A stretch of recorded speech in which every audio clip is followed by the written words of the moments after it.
नमस्कार, आप सभी का बहुत बहुत स्वागत है और मैं हूं आपके साथ अंकिता सिंह। बुलेटिन की शुरुआत करेंगे बड़ी खबरों से। बड़ी खबर आ रही है, सीएम योगी का आज प्रयागराज दौरा, माघ मेले की तैयारियों का करेंगे निरीक्षण। गंगा संगम पर करेंगे गंगा पूजन के बाद करेंगे निरीक्षण। अधिकारियों ने सभी तैयारियों की पूरी। उत्तर प्रदेश के मुख्यमंत्री योगी आदित्यनाथ आज एक दिवसीय दौरे पर प्रयागराज आ रहे हैं, जहां वो 3 जनवरी से शुरू होने जा रहे बाघ मेले की तैयारियों का जायजा लेंगे। इसके अलावा मुख्यमंत्री कई अन्य कार्यक्रमों में भी शिरकत करेंगे। सीएम योगी के दौरे को लेकर पुलिस पर प्रशासन के अधिकारियों ने सभी तैयारियां पूरी कर ली हैं। सीएम के दौरे को लेकर मिली जानकारी के मुताबिक सीएम योगी आदित्यनाथ शहर में करीब 2 घंटे 40 मिनट तक रहेंगे। शहर उत्तरी से बीजेपी विधायक हर्षवर्धन वाजपेयी के रामबाग स्थित आवास पर जाएंगे। सीएम योगी यहां पर बजरंग बली की प्रतिमा के प्राण प्रतिष्ठा कार्यक्रम में शिरकत करेंगे। सीएम योगी संगम नोस पर गंगा पूजन करेंगे। सीएम योगी माघ मेले के सकुशल और निर्विघ्न संपन्न होने की कामना करेंगे। इस मौके पर सीएम मेला क्षेत्र का भी निरीक्षण करेंगे।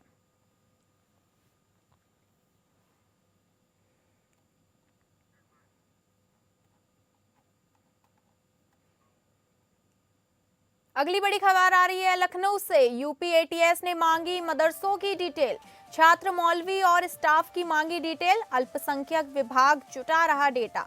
राजधानी दिल्ली में हुए ब्लास्ट के बाद यूपी एटीएस अलर्ट मोड में है। प्रदेश भर के मदरसों की जांच की प्रक्रिया शुरू करते ही एटीएस ने बांदा जिले के मदरसों में पढ़ाने वाले मौलवियों, प्रबंधकों और छात्रों की विस्तृत जानकारी मांगी है। इसके लिए एटीएस की ओर से जिला अल्पसंख्यक अधिकारी को आधिकारिक पत्र भेजा गया है। पत्र मिलते ही जिले के अल्पसंख्यक विभाग ने सभी मदरसों का डेटा खंगालना शुरू कर दिया है।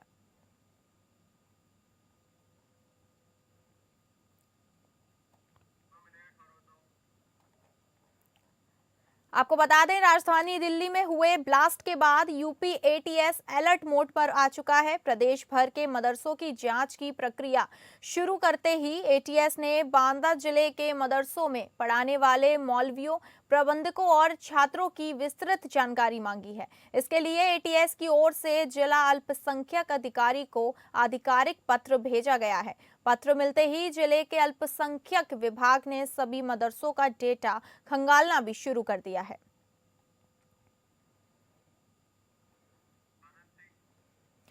तमाम जानकारियों के साथ हमारे विशेष संवाददाता आनंद सिंह हमारे साथ जुड़ गए हैं। आनंद, यूपी एटीएस ने मदरसों से डिटेल मांगा है, क्या है इसका मकसद? जी बिल्कुल अंकिता, देखिए जिस तरह से दिल्ली ब्लास्ट के बाद जिस तरह से घटनाक्रम हुए हैं और उत्तर प्रदेश से तमाम जो डॉक्टर हैं जो आतंकी साजिश में शामिल रहे, उनकी गिरफ्तारियां हुई है, उसके बाद कहीं न कहीं एटीएस को ये लगता है कि इसके लिंक और जगहों से जुड़े हो सकते हैं और यही वजह है कि जितने भी उत्तर प्रदेश में तमाम जिलों के मदरसे हैं उनसे जानकारी जुटाई जा रही है। वहाँ पर पढ़ने वाले बच्चों के बारे में, कहाँ से आए हैं, कहाँ क्या पढ़ाई कर रहे हैं और साथ ही साथ जो पढ़ाने वाले हैं, चाहे मौलवी हो चाहे दूसरे स्टाफ हो, उनके बारे में जानकारियां इकट्ठा की जा रही है। जी, बहुत बहुत धन्यवाद जानकारी देने के लिए आपका।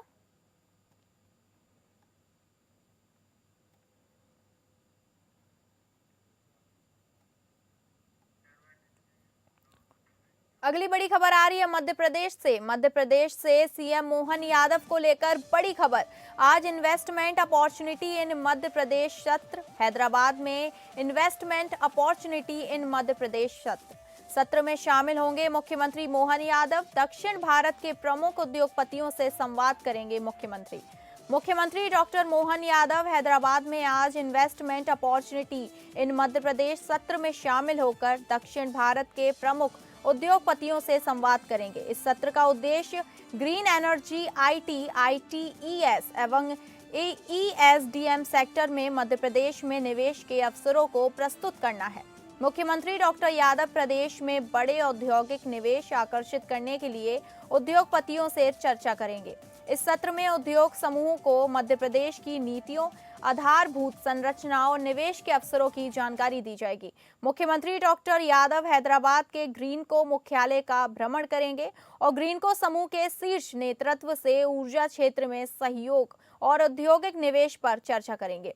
इसके बाद द लीला होटल में आयोजित मुख्य सत्र में मुख्यमंत्री विभिन्न क्षेत्रों जैसे आईटी, आईटीआईएस, ईएसडीएम, बायोटेक, मैन्युफैक्चरिंग और एमएसएमई के निवेश योजनाओं और आगामी प्रोजेक्ट्स पर 1-to-1 चर्चा करेंगे।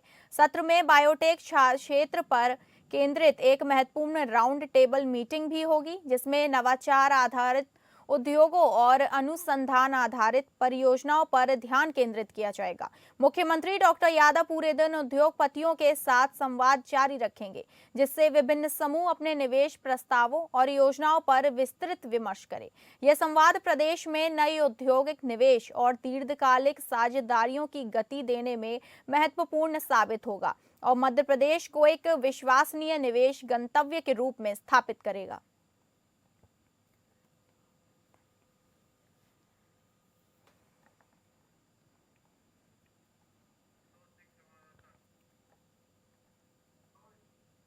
तमाम जानकारियों के साथ हमारे संवाददाता संतोष सिंह हमारे साथ जुड़ गए हैं। संतोष, आज मध्य प्रदेश के लिए बहुत बड़ा दिन है। आज सीएम मोहन यादव हैदराबाद में उद्योगपतियों से मध्य प्रदेश में निवेश लाने के लिए चर्चा करेंगे।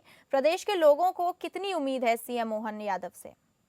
जी बिल्कुल अंकिता, देखिए मध्य प्रदेश का नेतृत्व करते हुए मध्य प्रदेश के मुख्यमंत्री आज बेंगलुरु में हैदराबाद में आज ये जो कार्यक्रम है उसमें जितने भी बड़े बड़े उद्योगपति हैं दक्षिण के, उनसे 1-to-1 बात करेंगे। एमपी में नए निवेश के राह खुलने का संकेत नजर आते हैं और जो मध्य प्रदेश सरकार है वो अपना प्रेजेंटेशन भी करेगी। मध्य प्रदेश की जो उद्योग नीतियां हैं उसके बारे में उद्योगपतियों को बताएगी।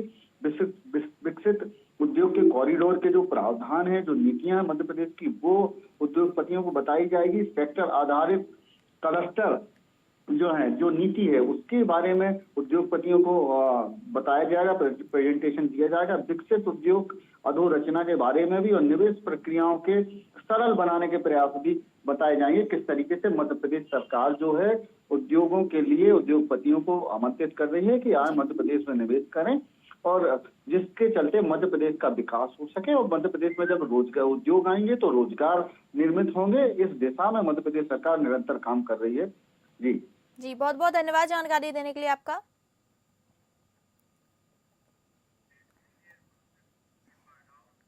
अगली बड़ी खबर है दिल्ली से। दिल्ली में प्रदूषण का कहर जारी। दिल्ली की हवा में सांस लेना हुआ मुश्किल। आज भी हवा बेहद खराब श्रेणी में बरकरार। कई इलाकों में 400 से ज्यादा AQI। राजधानी में हवा की गति तेज होने से हवा थोड़ी साफ हुई है, लेकिन इससे निवासियों को राहत नहीं मिली है। आज भी हवा बेहद खराब श्रेणी में बरकरार है। कुछ इलाकों में AQI 400 पार भी लग गया है, जिससे वहां की हवा गंभीर श्रेणी में मानी जा रही है।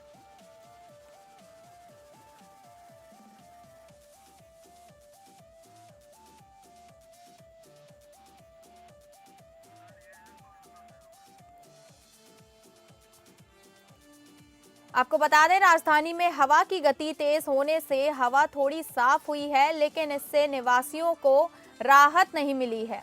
आज भी हवा बेहद खराब श्रेणी में बरकरार है। कुछ इलाकों में AQI 400 के पार पहुंच गया है, जिससे वहां की हवा गंभीर श्रेणी में मानी जा रही है।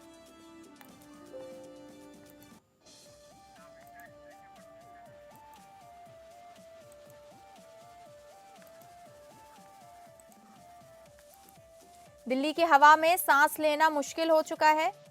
दिल्ली की हवा जहरीली बनती जा रही है। लोगों को सांस लेने में तकलीफ हो रही है।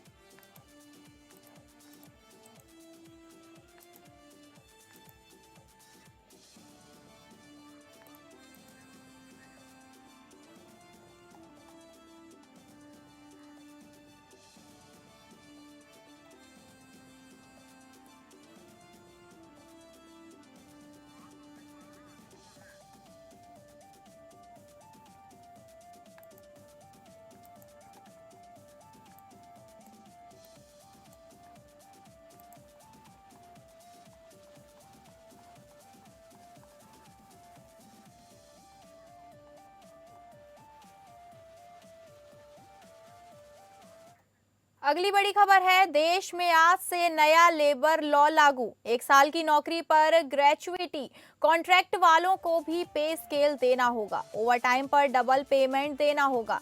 श्रम सुधारों की दिशा में बड़ा कदम उठाते हुए केंद्र सरकार ने संसद से 5 साल पहले पारित चारों लेबर कोड श्रम संहिता को लागू करने की अधिसूचना जारी कर दी थी। इसमें गिग वर्कर्स समेत श्रमिकों के हितों के लिहाज से यूनिवर्सल सामाजिक तथ्य तथा स्वास्थ्य सुरक्षा देने, सभी कर्मचारियों को अनिवार्य रूप से नियुक्ति पत्र देने, सीमित अवधि के लिए कॉन्ट्रैक्ट कर्मचारियों को भी स्थायी कर्मचारियों जैसी सुविधा देने जैसे अहम प्रावधान किए गए हैं। इतना ही नहीं, अब ग्रेचुइटी के लिए 5 साल तक की नौकरी की न्यूनतम अनिवार्यता नहीं रहेगी, बल्कि 1 साल की नौकरी के बाद ही कर्मचारी ग्रेचुइटी लाभ पाने का हकदार हो जाएगा। ओवरटाइम का भुगतान के नियम समेत श्रमिक तथा कंपनियों दोनों के हित में कई बदलाव हैं लेबर कोड का हिस्सा।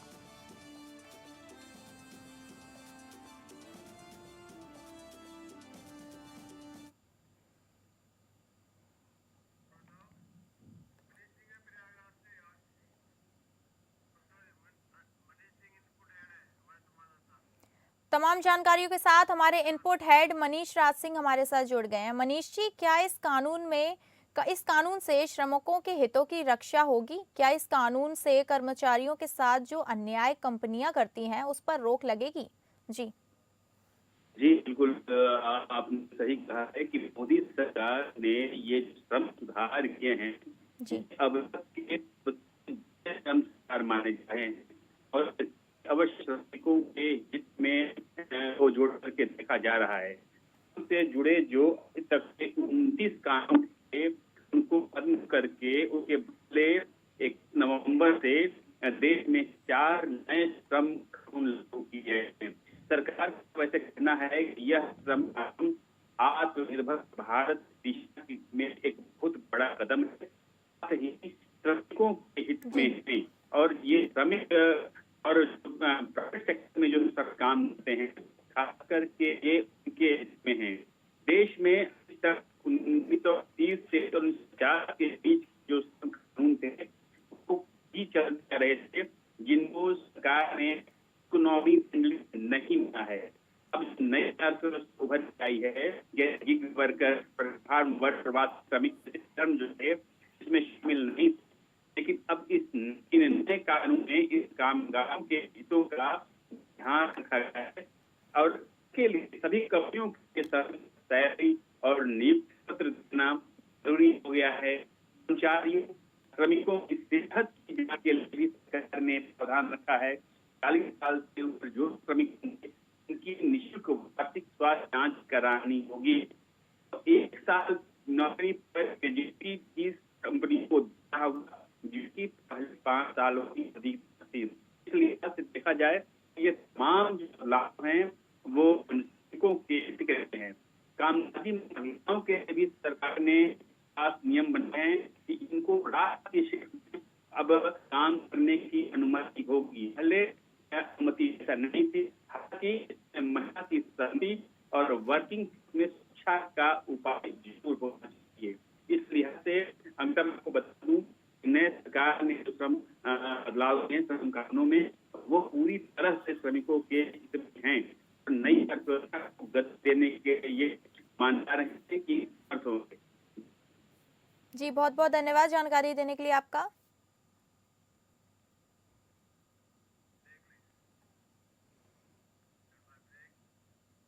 अगली बड़ी खबर आ रही है दिल्ली शराब नीति से जुड़े money laundering. Rouse Avenue court में आज सुनवाई होगी। ईडी की चार्जशीट को लेकर सुनवाई। दिल्ली शराब नीति से जुड़े मनी लॉन्ड्रिंग के मामले में राउज एवेन्यू कोर्ट में आज सुनवाई होगी। कोर्ट ईडी द्वारा दाखिल चार्जशीट पर संज्ञान लेकर सुनवाई कर रहा है। ईडी ने चार्जशीट में दिल्ली पूर्व सीएम केजरीवाल, मनीष सिसोदिया समेत अन्य को आरोपी बनाया है। वहीं इससे जुड़े सीबीआई के मामले में भी आज राउज एवेन्यू कोर्ट में सुनवाई होगी। कोर्ट सीबीआई द्वारा दाखिल चार्जशीट पर संज्ञान लेकर सुनवाई कर रहा है। सीबीआई ने चार्जशीट में दिल्ली पूर्व सीएम केजरीवाल, मनीष सिसोदिया समेत कई लोगों को आरोपी बनाया है।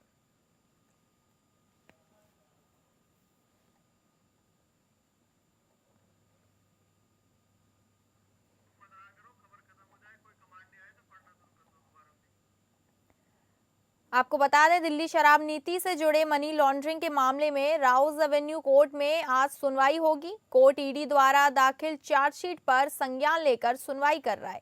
ईडी ने चार्जशीट में दिल्ली पूर्व सीएम केजरीवाल, मनीष सिसोदिया समेत अन्य को आरोपी बनाया है। वहीं इससे जुड़े सीबीआई के मामले में भी आज राउज एवेन्यू कोर्ट में सुनवाई होगी। कोर्ट सीबीआई द्वारा दाखिल चार्जशीट पर संज्ञान लेकर सुनवाई कर रहा है। सीबीआई ने चार्जशीट में दिल्ली पूर्व सीएम केजरीवाल और मनीष सिसोदिया समेत को आरोपी बनाया है।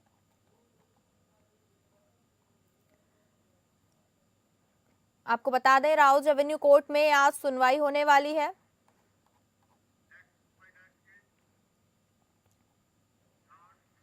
अगली बड़ी खबर आ रही है महाराष्ट्र से ड्रग केस में बड़ा एक्शन।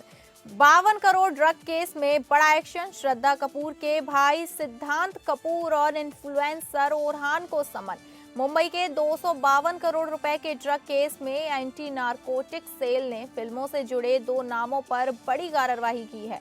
सूत्रों के मुताबिक आरोपी सलीम शेख ने अपनी बयानबाजी में अभिनेता सिद्धांत कपूर और सोशल मीडिया इन्फ्लुएंसर ओरहान अफ्तार रमवाड़ी का नाम लिया है, जिसके बाद एएनसी ने दोनों को समन भेजा है।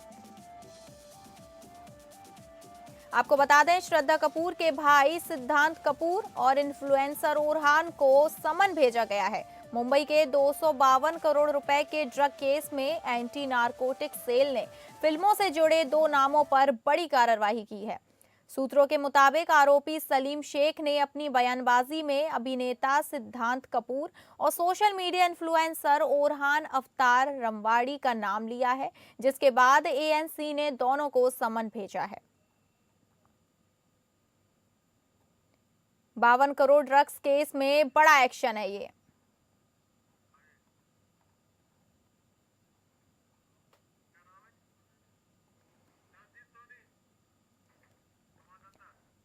तमाम जानकारियों के साथ हमारे संवाददाता सरजीत सोनी हमारे साथ जुड़ गए हैं। सरजीत, 52 करोड़ ड्रग केस में बड़ा एक्शन देखने को मिल रहा है। इस शिकंजे में कितने लोग फंसते दिखाई दे रहे हैं? जिस तरह से मुंबई के जो नारकोटिक सेल ने जो कार्रवाई की है, जिसमें अब कई ऐसे जो इन्फ्लुएंसर औरी को भी समन किया गया था। हालांकि उन्होंने समन पे उनके जो वकील है वहां पे पेश हुए थे। अब जो इंट्रोगेशन में श्रद्धा कपूर के जो भाई हैं उनका भी नाम सामने आया है, तो अब उन्हें भी समन भेजा गया है। अब समन में इसमें कई ऐसे जो नाम हैं वो भी सस्पेंस में है। जो एंटी नारकोटिक की सेल है, जो पेडलर जो पकड़ा गया है, पेडलर से जो है उसके जो तार खंगालने की कोशिश की जा रही है। ऐसा आरोप है कि जो पेडलर है पूरी तरह से ये ड्रग्स का जो पार्टी ऑर्गेनाइजर करता था, जिसके बाद जो बड़े बड़े जो इसमें सेलिब्रिटीज भी इन्वॉल्व किए होते थे। और ड्रग्स का उसकी खुद की ऐसी फैक्ट्री भी थी, जो फैक्ट्री के तहत उसको जैसे जैसे इसको ऑर्डर मिलता था उस पे वैसे वैसे ये ड्रग्स वहाँ पे प्रोवाइड करता था। और प्रोवाइड पे कई ऐसे सेलिब्रिटियों के नाम भी आए हैं सामने। तो पूरी तरह से इस मामले की जांच की जा रही है। अब जैसे जैसे जो नाम सामने आ रहे हैं, एंटी नारकोटिक जो डिपार्टमेंट है वो उनको समन किया है। अब श्रद्धा कपूर के भाई का जो नाम सामने आया है, औरी का नाम सामने आया है। अब दोनों के इंटरोगेशन के बाद देखना है कि आगे इसके तार कहाँ जुड़ते हैं और कौन नए नाम सामने आएंगे एंटी नारकोटिक सेल के डिपार्टमेंट की जांच में। जी सर्वजीत, अब तक कितने लोगों पर शिकंजा कसा गया है?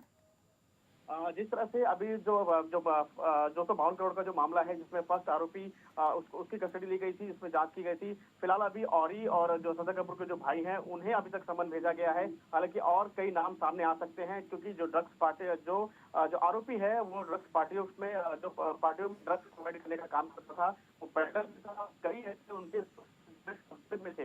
तो पूरी तरह से जो हिस्ट्री है वो खंगाली जा रही है। तो कहीं ना कहीं इसमें जो नाम है बहुत सारे नाम सामने आ सकते हैं, लेकिन फिलहाल अभी 2 लोगों को इसमें नारकोटिक डिपार्टमेंट ने समन भेजा है। जी बहुत बहुत धन्यवाद जानकारी देने के लिए आपका।